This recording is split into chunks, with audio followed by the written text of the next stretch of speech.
प्रधानमंत्री नरेंद्र मोदी के नेपाल दौरे में पहला दिन जहां केवल कूटनीति के नाम रहा, वहीं दूसरे दिन पीएम ने मेल मुलाकातों के साथ ही पूजा पाठ का भी कार्यक्रम संपन्न किया। पीएम के दूसरे दिन के कार्यक्रम में सबसे अहम रही नेपाल के राष्ट्रपति रामवरण यादव से उनकी मुलाकात। नेपाली राष्ट्रपति ने प्रधानमंत्री को बधाई देते हुए कहा कि उन्होंने अपनी 2 दिनों की यात्रा के दौरान नेपाल के लोगों का दिल जीत लिया है। उन्होंने संविधान सभा में प्रधानमंत्री के भाषण की तारीफ करते कहा कि दौरे से भारत और नेपाल के बीच मैत्री संबंधों के एक नए युग की शुरुआत होगी। प्रधानमंत्री ने कहा कि भारत नेपाल की संप्रभुता का सम्मान करता है और विकास के लिए हर संभव सहयोग देना चाहता है। He is willing to review any aspect of the 1950 treaty which Nepal feels requires a review, and he said that it is best to clarify once and for all this aspect, and we now await any suggestion that Nepal may want to have on this. प्रधानमंत्री की मुलाकात आज नेपाल में सत्तारूढ़ दल नेपाली कांग्रेस के नेताओं से भी हुई। बाद में प्रधानमंत्री ने कम्युनिस्ट पार्टी ऑफ नेपाल, माओवादी के नेता और वहां के नेता विपक्ष पुष्प कमल दहल प्रचंड के साथ भी मुलाकात की। मुलाकात के दौरान भारत और नेपाल के बीच संबंधों के विभिन्न पहलुओं पर चर्चा हुई।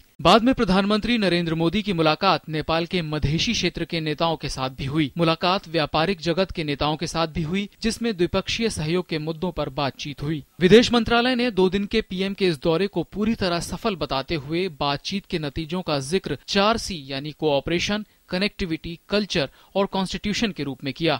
What has been the substance of our discussions yesterday and today? If we were to put it in 4 rubrics, we would define it as 4 C's. Cooperation, connectivity, culture and constitution.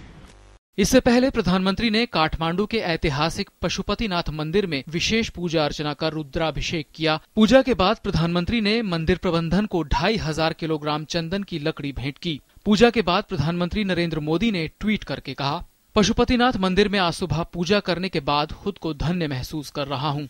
इससे पहले रविवार को प्रधानमंत्री ने नेपाल की संविधान सभा में अपने संबोधन में कहा कि भारत नेपाल के साथ कंधे से कंधा मिलाकर चलना चाहता है। प्रधानमंत्री नरेंद्र मोदी का जादू काठमांडू में सबके सर चढ़कर बोला। चाहे दिल जीतने की बात हो या दिमाग जीतने की बात हो, प्रधानमंत्री ने जो कुछ कहा, जो कुछ किया, कहीं ना कहीं सड़क से लेकर संसद तक उसने तमाम लोगों को प्रभावित किया और तमाम लोग खासे खुश हैं, उत्साहित हैं प्रधानमंत्री की इस यात्रा को लेकर। उन्होंने नेपाल के विकास के लिए हिट यानी हाईवे, इंफॉर्मेशन वे और टेक्नोलॉजी वे में बेहतर सुधार लाने का नारा दिया। मोदी ने कहा कि सीमाएं हमारे दिलों के बीच दूरियां पैदा नहीं कर सकती। हम नेपाल से सीमा से नहीं बल्कि दिल से जुड़े हुए हैं। पीएम ने नेपाल को 10,000 करोड़ नेपाली रुपए रियायती दर पर ऋण के रूप में देने का भी ऐलान किया। दोनों देशों में रविवार को 3 समझौतों पर हस्ताक्षर किए गए। इनमें से एक समझौता महाकाली नदी पर पंचेश्वर बहुउद्देशीय परियोजना की शर्तों में संशोधन करने के बारे में है। इसके अलावा नेपाल में आयोडीन की कमी को दूर करने के लिए उसे आयोडीन युक्त नमक की आपूर्ति के लिए 6.90 करोड़ नेपाली रुपए के अनुदान का समझौता भी हुआ है। तीसरा समझौता दोनों देशों के सरकारी टेलीविजन प्रतिष्ठानों नेपाल टेलीविजन और दूरदर्शन के बीच सहयोग के संबंध में हुआ है। पीएम का ये 17 साल बाद का नेपाल दौरा दोनों देशों के संबंधों में जान फूंकने की कवायद है। पीएम की ये कोशिश सार्क देशों के साथ भारत के संबंध बेहतर करने की कोशिशों का ही हिस्सा है। 2 दिन के दौरे में पीएम ने नेपाल के लोगों का दिल तो जीता ही, अब उम्मीद है कि आने वाले दिनों में यही कोशिश बाकी पड़ोसियों के साथ भी होगी। काठमांडू से सुधाकर दास और राजेश राज के साथ news night desk, DD news.